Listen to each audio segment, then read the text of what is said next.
Brasil tem a quarta maior população de pacientes com hemofilia do mundo. Atualmente, são cerca de 13 mil pessoas. Na próxima segunda-feira, 11 de agosto, o deputado Gilmaci Santos preside uma audiência pública aqui na Alesp sobre o tema. A hemofilia atinge cerca de 13 mil brasileiros, uma doença hereditária que afeta a coagulação sanguínea e, se não tratada, pode levar à morte.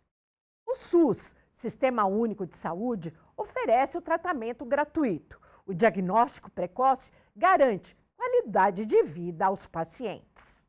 Gustavo já nem chora mais. O pequeno se acostumou com as agulhas. Uma vez por semana, recebe medicação para tratar a hemofilia grave, uma doença rara, genética, que impede a coagulação do sangue. Sem o tratamento adequado, qualquer ferimento, seja externo ou interno, pode causar danos irreversíveis, com sequelas graves ou até levar à morte. A rotina de Deisiane mudou completamente há mais de 10 anos, quando seu filho mais velho recebeu o mesmo diagnóstico. Desde então, a luta contra a hemofilia faz parte da vida da família. É mais uma rotina, né, que entrou no dia a dia, que a gente não pode esquecer, tem que fazer todo dia. Deisiane precisou aprender a aplicar as injeções para a segurança dos filhos. Antes, a qualquer sinal de sangramento, precisava correr para o hospital. Aqueles calendários que tem um ferrinho, um alumínio, aí acabou puxando com o alumínio e cortou os dedos. Aí saiu bastante sangue, a gente já sabia que ele tinha. A gente levou no hospital mais próximo, aí lá eles fizeram o curativo, tudo direitinho, e a gente aguardou a ambulância trazer para cá. Foi um susto grande, mas depois aí a gente começou a ter mais cuidado, né? As crianças são acompanhadas pelo Hemocentro da Unifesp, referência no tratamento da hemofilia. Recentemente, Bruno se machucou na escola. A mãe aplicou a medicação em casa, mas por precaução, decidiu levá-lo para uma avaliação médica. Ele é o quarto caso de hemofilia na família. Aos 4 anos de idade, quando ele sofreu uma lesão no joelho, e aí decorrente dessa lesão ele teve um sangramento, e mesmo assim foram 3 idas, né, ortopedistas para tentar descobrir qual era a causa daquele inchaço que ele tinha no joelho.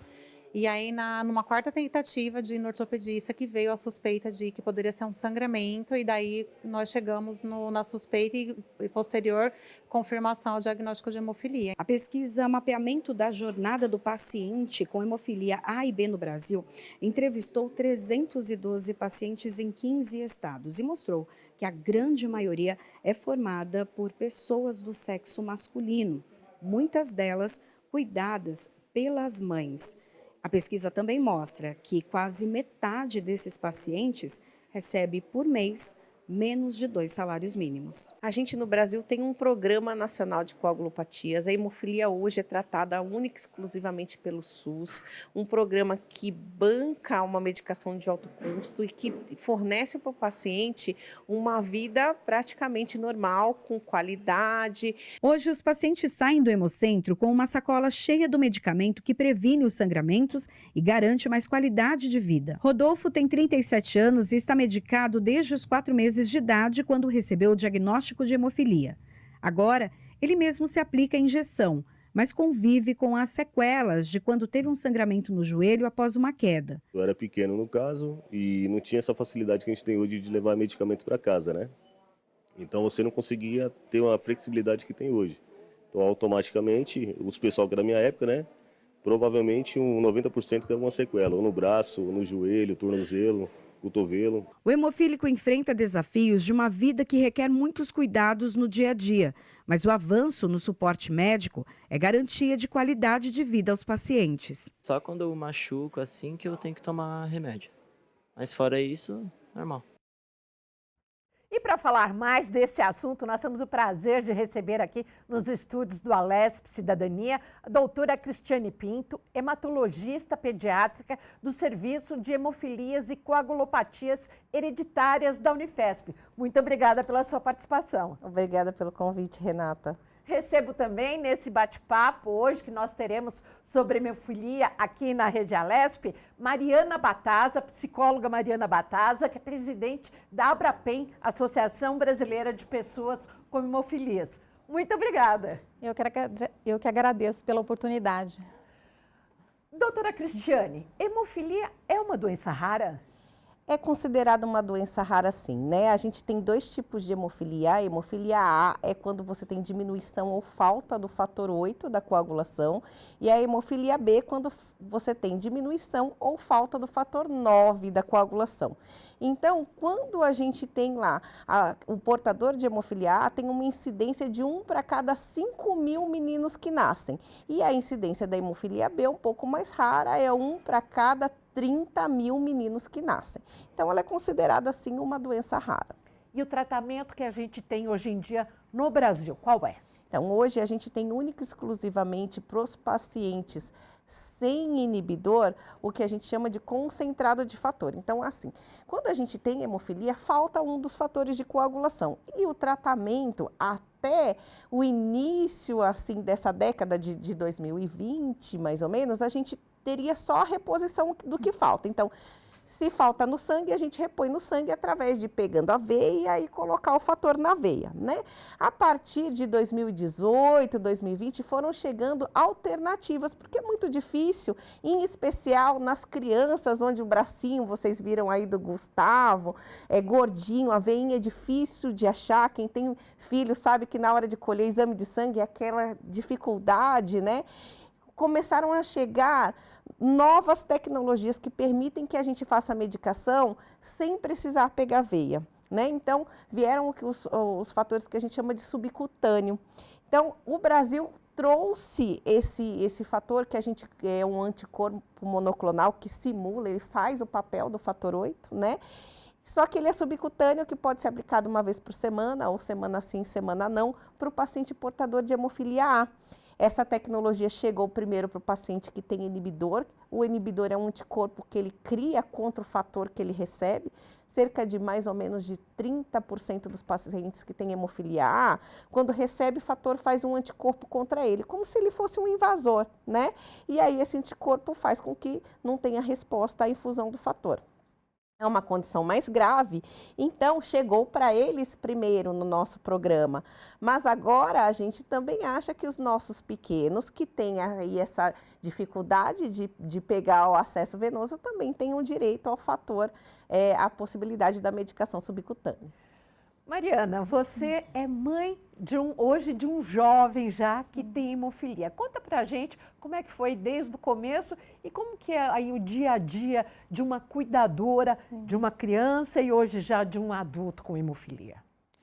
Bom, é difícil resumir, mas na infância dele, nessa idade, antes dos 6 anos, era muito difícil, porque o Brasil ainda não tinha instituído o tratamento profilático. A gente só fazia medicação depois que tinha algum sangramento. E o meu filho sempre foi um menino muito agitado, né? Muito ativo, então ele se machucava muito, muito. Ele tinha muitos sangramentos e aí a gente fazia a medicação em casa e ia para o hemocentro, né? Porque quando existe uma hemorragia, você precisa de outras doses, né? E para as pessoas terem ideia, em casa, um ralar no joelho já sangrava? Não. Não. Não, posso? Pode. Por favor. Na verdade, quando as pessoas pensam em doença de coagulação, elas pensam que no sangramento externo, né? Então, assim, eu caí, eu bati a boca, e o sangramento para fora. Na hemofilia, 80% dos sangramentos são para dentro, e são dentro de articulações e dentro de músculos, né? E esses sangramentos repetidos nas mesmas articulações, quando eles vão acontecendo várias vezes, no final, a gente perde a mobilidade dessa articulação. Eles provocam a lesão. E fica com uma sequela definitiva, vira um deficiente físico, né? Então, foi quando chegou o que ela falou de programa de prevenção, que é a profilaxia. Então, assim, antes, o que acontecia? Sangrava, a gente dava o fator, parava o sangramento, melhorava, mas o sangramento fazia lesão e quanto mais lesão, pior vai ficando. Então, quando chegou a tecnologia da gente fazer fator para prevenir sangramentos, a gente faz, o que ainda se faz hoje, uma vez por semana, 2, 3, alguns pacientes. A injeção endovenosa. Endovenosa, que pode variar de uma vez por semana até dias alternados para prevenir este sangramento. Então, a gente consegue prevenir o sangramento e prevenir a sequela dele virar um deficiente físico. Mas continua. Então, na verdade, quando a criança não faz profilaxia, a vida é muito emocionante, porque você nunca sabe que momento que ele pode se machucar, né? ele se machuca, eles fazem, né, essas hemorragias internas por trauma e às vezes por E aí fica um hematoma. Fica. Sim. Quando ele é bem pequeno, a hemorragia articular também a gente demora um pouquinho para identificar o que aconteceu, porque a criança não sabe identificar. Uma criança de 4, 5, 6 anos, você começa a perceber que ela manca, né? Ou que ele puxa o bracinho, aí tem alguma coisa errada. Porque também a mobilidade diminui muito, por exemplo, se é no cotovelo, o braço. Em função até da dor. Sim, Isso. porque a dor é Dói muito bastante. intensa. E como meu filho não queria parar de brincar, ele também não se importava com a dor, mas era muito mais difícil, né? Porque aí você tem que fazer a medicação e fazer ele repousar. Ele não gostava de repousar, em geral eles não gostam, né? Criança é um ser anti-repouso, dizia um professor meu de pediatria, e eu acho que ele tem razão. Mas repouso por quanto tempo? Até melhorar. Até melhorar, às vezes alguns dias. Ah, né? não após a injeção, mas... Não. Repouso, por exemplo, daquele membro, do bracinho, ou principalmente, que ele tinha mais no tornozelo, né? Aí é da perna. Então, aí a criança não pode ficar andando, ficar correndo, ficar se apoiando, ficar jogando bola. E essa parte é bem difícil. Então, você tem que limitar a vida da criança. Isso cria alguns entraves, assim, emocionais, né? Para lidar com a criança, com a expectativa que ela tem, né? Porque também a criança não entende, se ela não está sentindo dor, ela não entende por que ela tem que ficar parada, né? Então, era bem mais difícil, porque obviamente ele tinha muito mais sangramentos, e uma vez que você já teve uma hemorragia numa articulação, a probabilidade de você ter a segunda aumenta, e assim sucessivamente. Então, eu era sempre uma mãe muito cuidadosa, aplicava medicação rápido, levava para o hemocentro, mas assim, você tem que parar tudo que você está fazendo na hora que ele teve um sangramento e ir lá, dar a medicação e levar para o hemocentro. Então, era bem mais difícil. Depois que começou a profilaxia, as coisas amenizaram muito, né? Porque aí você cria a rotina, ele sempre fez... Isso a partir de que idade que começou já com o tratamento da profilaxia, no caso do seu filho, que hoje tem 23. 23. Ele tinha 11 para 12 anos, mais ou menos. Isso, a profilaxia chegou no Brasil em 2011, né? 2011. Foi quando veio o nosso programa trazendo a profilaxia para todo mundo. Então, quem nasceu antes de 2011, né, só fazia o tratamento quando sangrava, que é o caso do adulto, que vocês viram, o Rodolfo, que na verdade as sequelas que ele tem, a gente não reverte, né? Então, uma vez, ele também tem direito à prevenção? Tem, mas aí ele faz a prevenção para não evoluir aquela lesão que ele tem. Uhum. E para não criar outras, né? E nas para não ter outras outras. articulações. Isso. Então, aí a vida ficou um pouco mais simples, não que ele não se machucasse, ele também se machucava, mas muito menos, né? E as coisas foram ficando mais controladas. Quando ele entrou na adolescência, ficou mais difícil. A rebeldia. Né? Porque aí eles não querem mais fazer o tratamento quando eles entram na adolescência. É difícil, doença crônica, qualquer doença crônica, o diabetes, quem tem doença reumatológica, a hemofilia não é diferente. Eles querem fazer parte daquele grupo, só que eles são diferentes porque tem algumas coisas que a gente pedia antigamente, antes da profilaxia, né? Não vai fazer isso, né? Não vai fazer escalada, né? Não vai fazer parkour. Então, se o grupo faz, ele quer fazer, né? Ou como é que se fala? Taekwondo, lutas orientais, boxe, né? jiu-jitsu. Então, assim, a gente hoje, por exemplo, judô, a gente deixa fazer, o karatê a gente deixa fazer, o muay thai eu não deixo, porque tudo que chuta rosto, né, cabeça, não pode. Então, a gente dá uma limitada. Mas eles fazem já muita coisa, com a profilaxia, muita coisa a gente consegue fazer. Sim, mas muito como é que mais foi do que na adolescência? Antes. Então, na adolescência, ele voltou a ter um pouco mais de hemorragias, porque ele deixava de fazer o tratamento algumas vezes, ele pulava, e assim, era muito difícil o convencimento. Aí o meu trabalho mais difícil era essa parte, de tentar convencê-lo da necessidade, da importância, do benefício, né? Porque o adolescente você tem que argumentar, não dá para obrigar. E aqui um momento, a gente está assistindo aqui, a criança, um profissional de saúde que está colocando o fator nela. Isso. Com o passar do tempo, a criança pode se auto-aplicar? Sim. A partir de que idade? Vai muito da maturidade da criança, da família, né? Então, assim, o mais novo que a gente treinou tinha 8 anos. Por quê? Porque os pais não queriam fazer, ele tinha que ir para o posto, às vezes o posto aplicava, às vezes não, e ele falou, olha, eu estou cansado de faltar na escola quando eu me machuco, porque nem sempre meus pais conseguem me levar para fazer o fator. Então, ele quis aprender antes, então a enfermagem da gente ensinou antes. O que lá no serviço a gente costuma fazer é que quando começa a ficar com 14, 15 anos, começa a precisar ter a sua autossuficiência. Então, assim, se você tem a medicação e você sabe aplicar, você é autossuficiente na sua vida. Autônomo, independente. Né? Não fica, porque assim, muitas vezes, como a doença é rara e a medicação não é disponível em qualquer serviço de saúde, só em centro especializado, às vezes eles chegam no posto com a medicação, o posto fala, não vou aplicar porque eu não conheço. E aí ele volta para casa com a medicação e não faz. Então, se ele viaja, se ele vai para fora de São Paulo, se não é um lugar que está acostumado, ele não vai ter a infusão. Então, a gente, quando o paciente mora longe do serviço, né, longe de onde a gente o atende, ou a enfermeira faz contato com a enfermeira do posto, próximo de casa, ou o que é o ideal é ter alguém em casa que aprenda. A mãe, o pai, a tia, um vizinho. Quem tiver, eu tenho um paciente que a vizinha de frente é enfermeira. A mãe falou, eu ainda não consigo, mas a minha vizinha vai fazer. Chama a vizinha é enfermeira e quanto fez. tempo leva, depois que pegou a veia, quanto tempo leva? A infusão? Por alguns segundos, né? No máximo 1 minuto. Assim, colocar a seringa. É colocar a seringa e ir infundindo. Não vai rápido, mas vai indo devagarzinho, vai. Não leva muito tempo. A infusão do fator não leva muito tempo. Mas é muito difícil, por exemplo, você fazer fator numa criança menor de 3 anos, porque obrigatoriamente você precisa de uma pessoa para segurar, né? E a outra pessoa para fazer.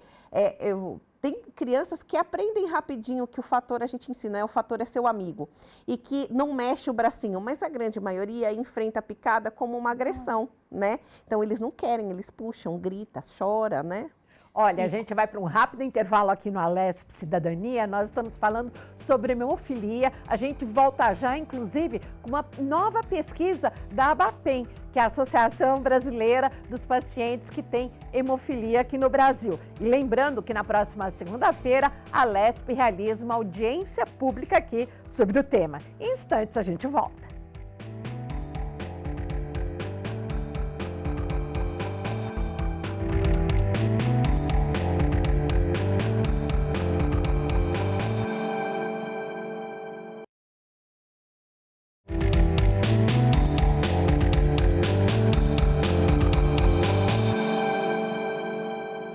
Estamos de volta aqui com a Alesp Cidadania, hoje falando sobre hemofilia. A gente volta a falar com a doutora Cristiane Pinto, hematologista pediátrica do Serviço de Hemofilias e Coagulopatias Hereditárias da Unifesp, e também com a psicóloga Mariana Bataza, presidente da ABRAPEM, Associação Brasileira de Pessoas com Hemofilia. Gostaria que você falasse de um trabalho que acaba de ser publicado agora, de uma pesquisa que mostra como é que é a vida de quem tem hemofilia, principalmente dos cuidadores, das mães. Por favor, Mariana. Sim.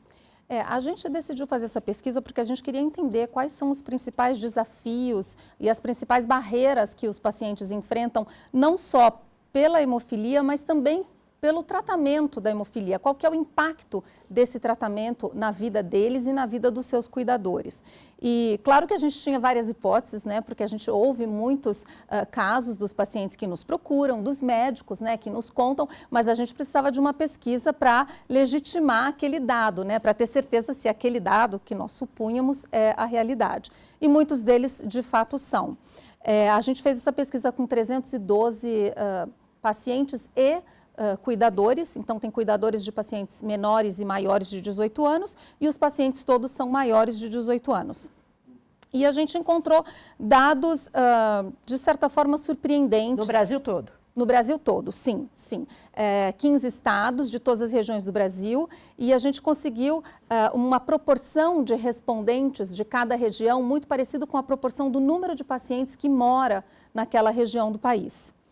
Então, o que a gente observou, que foi muito surpreendente, né, é que a carga emocional e a carga do tratamento sobre os cuidadores é muito maior do que se supunha, né? Aqueles 84% de mães, né, que você comentou no início, essas mães, elas relatam 35% delas pararam de trabalhar. As mães das crianças de 0 a 6 anos. 35% relata que parou de trabalhar quando o filho teve o diagnóstico, 13% mudou o tipo de trabalho e 23% diminuiu a carga de trabalho. porque elas precisam frequentemente levar essas crianças para o centro de tratamento de hemofilia, porque, claro, hoje eles fazem muito mais coisas do que antes, né? Eles podem fazer esportes, na escola eles brincam com todo o grupo, normalmente, mas você tem que ter um cuidado, uma atenção um pouco maior naquela criança. Se ele bate a cabeça, se ele cai, se trombou com um coleguinha, né? O professor tem que estar atento e ele vai chamar a mãe, claro. Então, você tem que ter uma disponibilidade para cuidar, né? Que é uma disponibilidade grande, né? A gente observou também que o tempo de transporte até o centro de tratamento e a permanência lá e a volta é muito grande, né?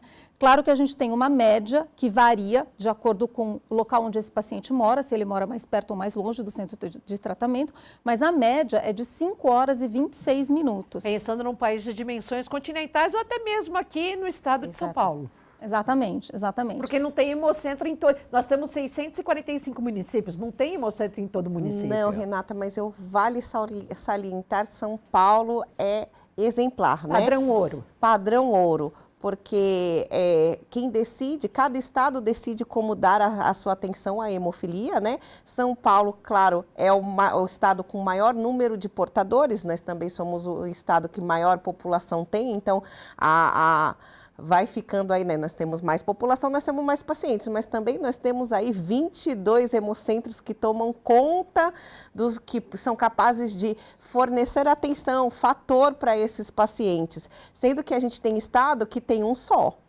E na capital, São Paulo é o único estado que na capital existem 4 centros de tratamento de hemofilia. Todas as outras capitais têm 1, né?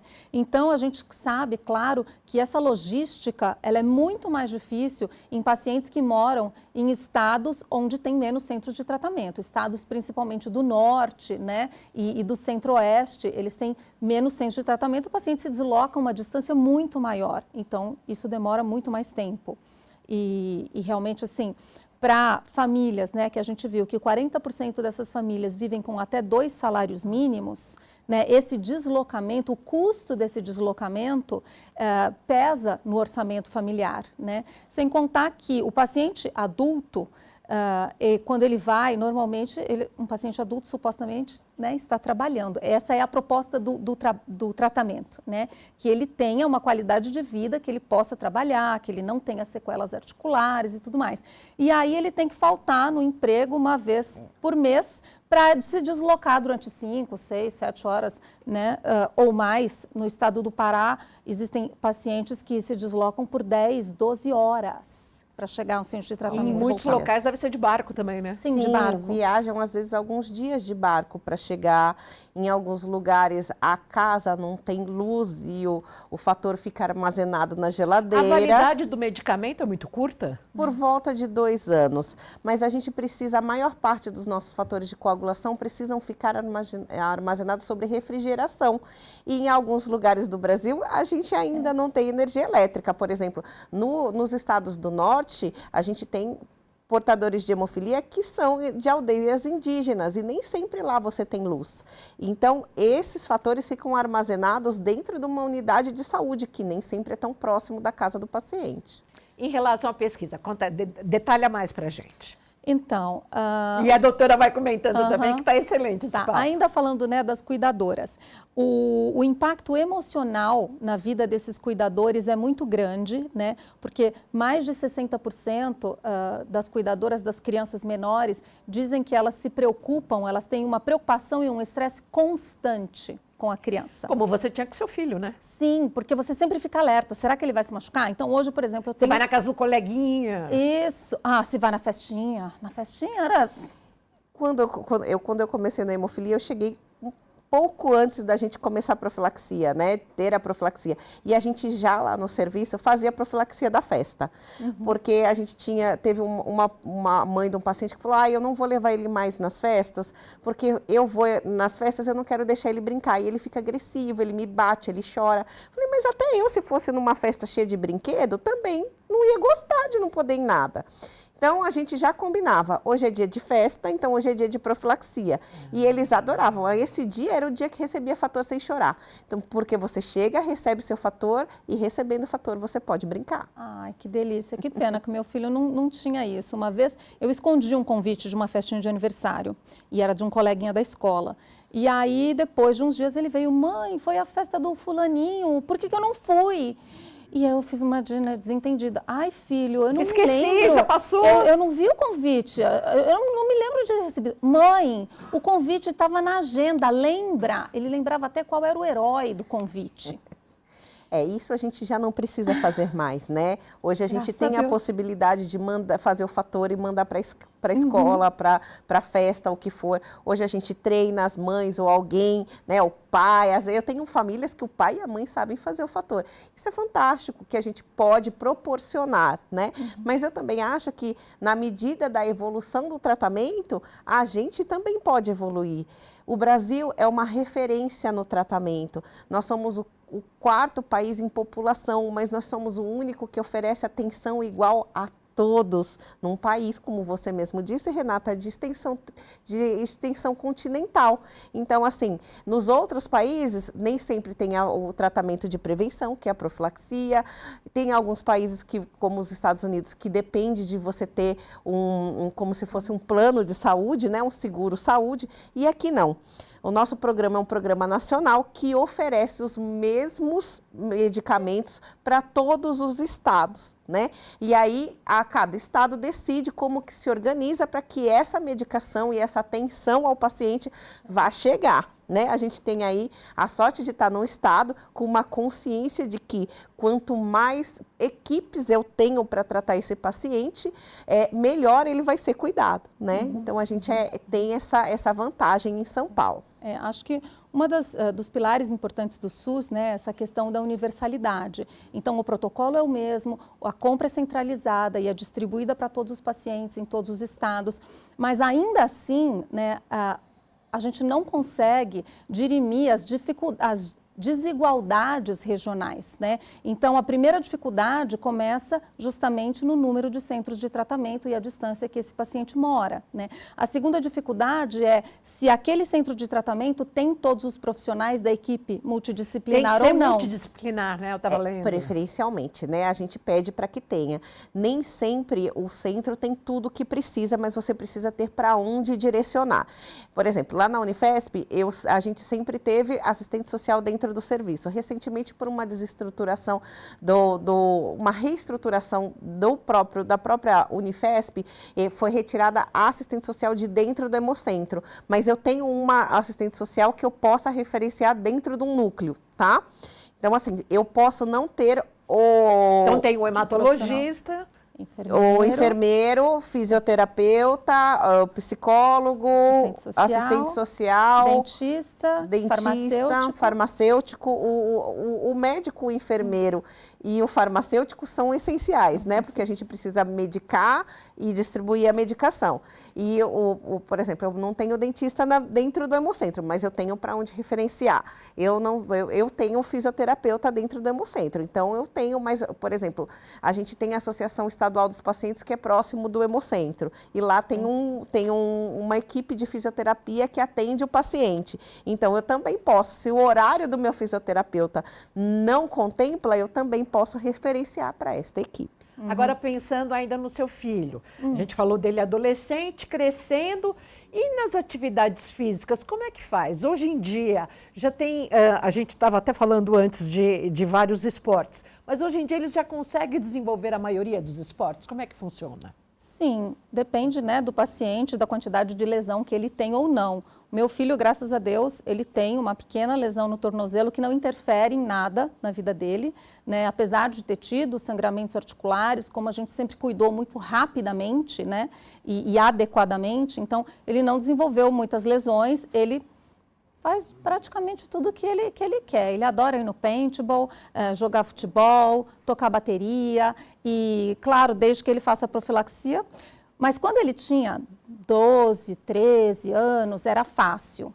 porque teve um tempo até que ele fazia infusão diária. E aí ele falava, mãe, hoje acho que eu não vou fazer o fator. Eu falava, tá bom, filho, então hoje você não vai no futebol. Não, eu acho que eu vou sim. Eu acho, estendia até o braço, assim, né? Esse é o principal problema, principalmente das crianças. O pegar a veia é muito traumático. É traumático porque é doloroso, né? E se duvidar, são 3, 4 vezes por semana, né? Dia sim, outro também. E nem sempre a gente consegue na primeira picada, né? Às vezes eu preciso picar 2, 3, 5 vezes um bracinho. E mesmo assim, às vezes eu não consigo 5 vezes, né? Quanto menor a criança, menor a veia, né? Então, assim, a criança não encara aquilo como um benefício para ela, porque ela não tem maturidade, nem emocional, nem cerebral para reconhecer. Tem que ficar com o braço relaxado, endurece. Vira várias pesquisa, vezes. o que a gente viu dessas crianças de 0 a 6 anos, 61% precisam de pelo menos 2 tentativas. E 17% precisam de 3 ou mais. Então, não tem como dizer que isso não é traumático, né? Somado ao fato de que a criança, ela está se sentindo bem, ela quer brincar, você não consegue explicar para ela, né, intelectualmente o benefício disso e tal, é muito difícil. Agora, doutora Cristiane, na próxima segunda-feira nós teremos uma audiência pública aqui, presidida pelo deputado Gilmacir Santos, sobre a hemofilia. O que vocês pretendem fazer com este grande evento público, que inclusive terá cobertura aqui pela Rede Alesp? A comunidade da hemofilia está pedindo para que a gente avance mais um pouco dentro do nosso programa nacional. São Paulo é o estado com maior com maior número de portadores, né? E a gente tem uma consciência muito grande, tanto é que nós temos aí o maior número de centros tratadores. Então, a gente está pedindo um avanço nesse tratamento para trazer essa medicação que é subcutânea, que pode ser aplicada pelos pais, sem você ter a necessidade de pegar veia, porque às vezes quando você pega a veia, você acaba produzindo um hematoma e às vezes levando até a internações. Então, isso não é só uma questão de comodidade, é uma questão de, para aqueles pacientes que não têm veia, ter acesso a um tratamento preventivo, porque o paciente que eu não consigo pegar veia, eu não consigo fazer o tratamento preventivo. Então, ele fica exposto a ter sangramentos e, às vezes, até internações, né? As crianças pequenas, que às vezes, a gente vê que as crianças menores de 2 anos, elas costumam ter cabeça maior que o resto, né? Você pode ver que começa a andar, cai muito, bate sempre cabeça, né? E esse trauma da cabeça pode levar a um sangramento intracraniano se ele não tiver feito a medicação preventiva. Mas se ele não tiver veia, como é que eu vou fazer a medicação preventiva? Agora, com a audiência pública, Mariana, como a Abrapem, você como presidente da Abrapem, vocês querem dar visibilidade aos cuidadores de quem tem um filho com hemofilia, até mesmo ao próprio paciente de hemofilia no estado? Na verdade, dá visibilidade, né, ao impacto da doença e do tratamento na vida tanto dos pacientes quanto dos cuidadores. Porque perde aula, perde trabalho. Alguns dados muito surpreendentes, negativamente surpreendentes, foram justamente o número de sangramentos que esses pacientes relatam ter tido, né, ao longo do último ano. Esse número é muito mais alto do que a gente imaginava, porque se supõe que um tratamento preventivo está prevenindo os sangramentos. E o que a gente vê é que o tratamento ele é tão difícil de ser feito da forma adequada, né, que o resultado que se espera não está sendo alcançado. Entre todos os pacientes de todas as faixas etárias, a média de hemorragias por ano é de 7 sangramentos por ano. Isso é mais de 1 a cada 2 meses. É um número alto se você pensar que um sangramento articular vai levar a uma degeneração articular, que por sua vez vai cada vez mais aumentar a degeneração, né? É um problema que não tem retorno, é irreversível. E para a vida toda, esse paciente vai crescer, vai envelhecer, aquela articulação vai ficar cada vez pior, né? Então, o resultado do tratamento, na verdade, ele é muito aquém do que se desejaria que fosse. E a última coisa assim, importante que a gente quer colocar é que a gente perguntou muito para eles qual que é a expectativa deles de melhoria, o que seria bom para eles, né? No sentido, o que você quer que melhore o tratamento. E mais de 90% diz que eles querem um tratamento subcutâneo. 74% diz que eles querem acesso a tratamentos mais inovadores e 60 e poucos por cento dizem que eles querem menos infusões por semana.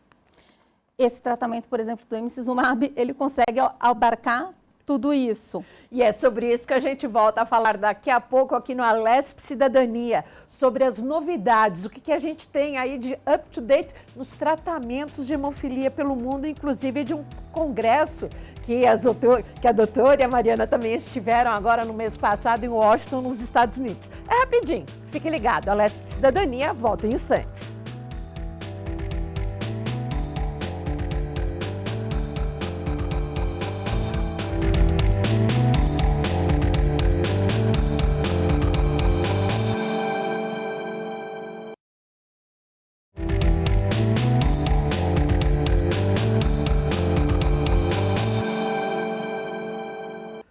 Voltamos a falar sobre hemofilia hoje aqui no Alesp Cidadania, lembrando que na próxima segunda-feira, 16 de agosto, teremos uma audiência pública aqui na Assembleia Legislativa de São Paulo sobre o tema. Doutora Cristiane, falamos ainda há pouco da questão das novidades. Tivemos um importante congresso mundial no mês passado em Washington, nos Estados Unidos. O que tem de top lá em relação à questão de tratamento, de medicamento para quem tem hemofilia? Olha, como a Mariana já referiu, né, o que mais incomoda muito os pacientes é a possibilidade de ter que pegar a veia, a infusão endovenosa, atrapalha eles muito, né? Tem mais moderno que isso? Tem mais moderno. Estão chegando aí novas tecnologias, a maioria subcutânea, que aplica como se fosse insulina. Que é a emicizumab. O emicizumab é um deles, porque é para hemofilia A, mas a gente também tem outros que estão chegando para hemofilia B também, né? E é a possibilidade da aplicação uma vez por semana, às vezes uma vez por mês, é a independência de você não precisar ficar dependendo de pegar a veia e poder levar frascos menores, poder viajar, né, ter mais independência. Então, a gente tem visto aí outros tipos de garantir com que esse paciente não tenha sangramentos, em especial prevenção de sangramentos. Se você tiver que destacar alguma coisa do que você participou lá em Washington, conta pra gente. Olha, eu acho que, de fato, as inovações tecnológicas, elas são muito grandes. Nesse momento, assim, é muito diferente do que era 10 anos atrás, né? Sim. Agora, a gente está com um número muito grande de novas terapias. São terapias disruptivas, são terapias que trazem um resultado melhor, né? Como eu falei no outro bloco, que eles ainda têm muitos sangramentos. Esses outros produtos, o emicizumab, por exemplo, o que as pesquisas mostram é que o número de sangramentos por ano, né, nesses pacientes é muito menor. Então, ele traz uma proteção muito maior contra esses sangramentos. E esses outros novos tratamentos também são mais eficazes do que o que a gente tradicionalmente ainda usa, né, o tratamento com fator de meia-vida regular, e com o benefício extra, né, de serem subcutâneos. E são muitos. Então, em breve, o que a gente espera, né, é que os médicos tenham opções que ele possa prescrever o que se adequa melhor para aquele perfil de paciente, para o tipo de vida que ele tem, para a distância onde ele mora, por exemplo, né? Isso vai ser uma nova era. Eu acho que a hemofilia está vivendo uma nova era. É uma mudança de paradigma que a gente está tendo agora. E a gente sabe que o nível de tratamento está elevando muito, né? A gente pode, hoje, com essas novas terapias, se pode oferecer uma qualidade de vida melhor para esses pacientes, com mais autonomia, com mais liberdade e com muito menos sequelas. Doutora Cristiane, se a senhora me permite, eu gostaria de voltar 2 ou 3 décadas. Quando se fala em hemofilia, pessoas da minha geração vão se lembrar dos 3 irmãos. Sim. Do Enfio, do cartunista, do Betinho e também do irmão dele, o músico Chico Mário. Que eles lá na década de 80, até então, para tratar da hemofilia só via transfusão de sangue. A senhora, por favor, me corrija se eu estiver errada. E aí, então, não só ele, mas como no mundo inteiro, inclusive nos países mais desenvolvidos, onde havia um tratamento maior para os hemofílicos, todos foram contaminados com AIDS ou com o vírus HIV ou hepatite C. Gostaria que a senhora falasse sobre isso, desse passado recente, que quando a gente fala hoje de hemofilia, nos vem à cabeça esses 3 irmãos. Isso, então, quando a gente tinha essa história de faltar um fator de coagulação, antes a gente não tinha tecnologia de tirar o fator que falta do sangue dos douradores. Né? Isso. Então, o que a gente ainda faz hoje, né?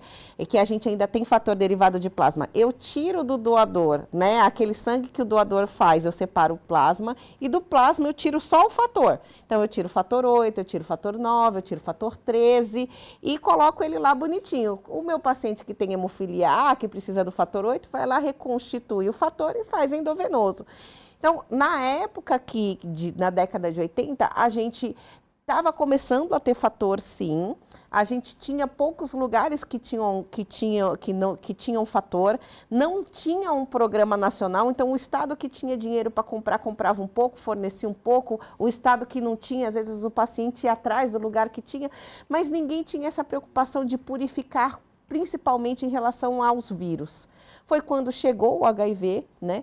E uma grande parte dos hemofílicos pereceram, porque não só quem recebia o sangue, né, que era o plasma ou o crio na época, mas quem recebia fator, o fator também vinha contaminado. Sim. Isso então, no mundo inteiro? No mundo inteiro. Foi quando acendeu-se a luz de que precisamos purificar. Hoje os nossos fatores passam por purificação, por processos de purificação biológico, em especial para que a gente evite as transmissões. A gente tem os fatores que são recombinantes, então, que não vêm do doador, então a sua transmissibilidade é muito pequena. A tecnologia foi mudando, vieram fatores... É feito em laboratório hoje. Isso, fatores de meia-vida estendida, então, em vez de eu durar aquele X, eu posso durar X,5 ou X vezes 5, tá? Mas, e as coisas foram evoluindo. Hoje, inclusive, a gente já está aí com produtos de terapia gênica, né? Que a gente faz a correção do defeito genético da hemofilia. Não está do jeito que a gente gostaria ainda. É isso que vocês viram no congresso. Isso, não está do jeito que a gente gostaria ainda, que representaria a cura definitiva, porque existe a correção, mas essa correção dura pouco tempo. O que é pouco tempo? Pouco tempo está uma média de 4 a 5 anos para a hemofilia A e um pouco mais para a hemofilia B. Mas os estudos ainda estão seguindo, a gente tem novas tecnologias chegando, outros modos de fazer essa correção, né? Então, quando às vezes tem diagnóstico novo no serviço e que a família traz, a avó fala, nossa, doutora, eu não sei essa história de fazer fator para prevenir doença. Eu tinha uma avó que um dia ela compareceu lá no serviço e falou assim, eu queria conversar com a senhora, e ela foi sem a mãe do menino, né? Ela falou assim, eu acho que esse fator mexe um pouco com o sistema nervoso dele, porque o dia que ele toma fator, falta pendurar no lustre. Eu falei, o dia que ele toma fator é o dia que ele sabe que ele pode fazer qualquer coisa que ele não machuca, né? Então, ele não mexe com o sistema nervoso, ele permite que o menino seja menino. Acho que de forma objetiva agora, para quem ligou a TV agora, que está assistindo a Lesp Cidadania, a gente está falando sobre hemofilia. Quais são os sintomas da hemofilia? Principalmente sangramento, mas o sangramento que a gente não vê, né? É um nenê que começa a engatinhar, fica com o joelho ou com o cotovelo ou com o ombro dolorido, não mexe, inchado. Às vezes, tem gente que faz tomografia, tudo vem, tem líquido, tem sangue lá dentro, né? Ele chora. São hematomas que não geralmente aparece já na criança, no bebê.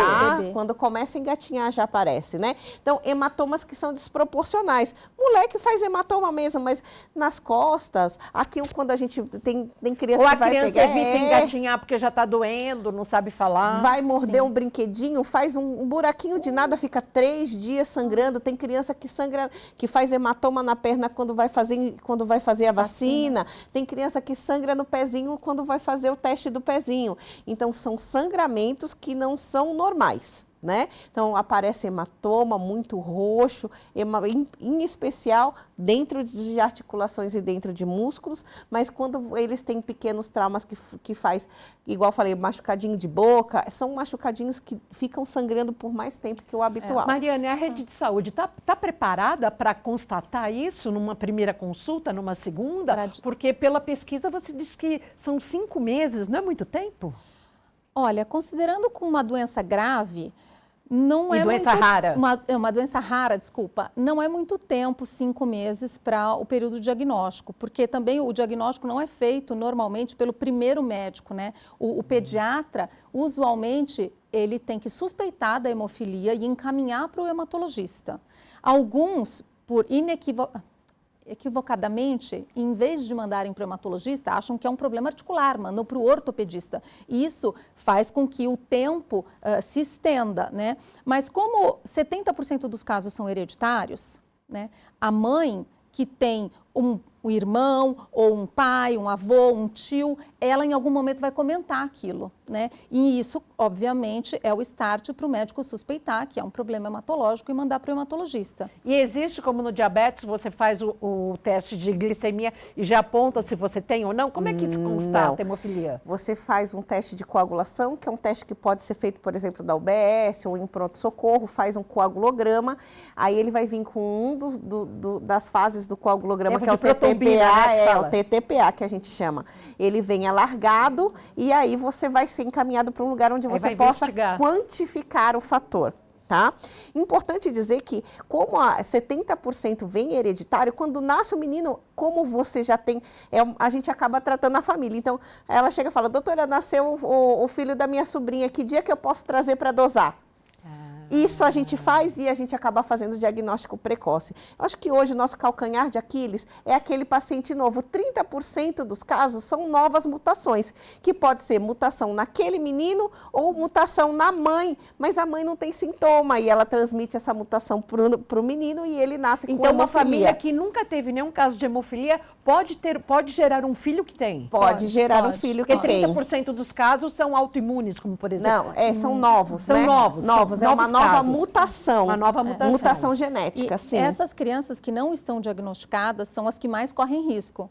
Por isso que é tão importante que a gente passe a informação, né, para a rede médica, né, para todos os profissionais que atendem nas unidades básicas, porque quando a criança não está diagnosticada, e a gente sabe, a criança se bate, né, quando ela está aprendendo a andar, ela cai, uma eventual hemorragia intracraniana é muito mais difícil de ser diagnosticada. E aí ela vai ter consequências que podem levar à morte. Definitivas, Essa questão da identificação, existe pulseirinha? Vocês, pela própria associação, vocês aconselham? Tem algum tipo de crachá? Alguma coisa nesse sentido?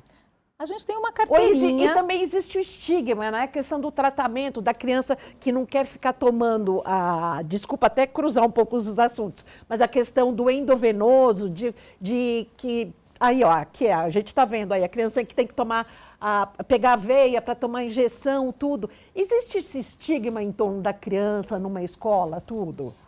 A medicação é feita em casa, então normalmente o estigma não, né? E eles se fazem a prevenção... Mas a criança que não pode nada.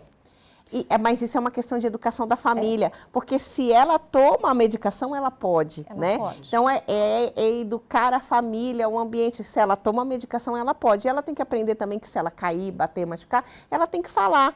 Porque senão o sangramento vai vir e ela pode ficar internada, né? E aí a dor é pior. Então é um processo educacional da família também. E a rede estadual de educação, rede municipal de educação está preparada para isso? Os profissionais estão preparados?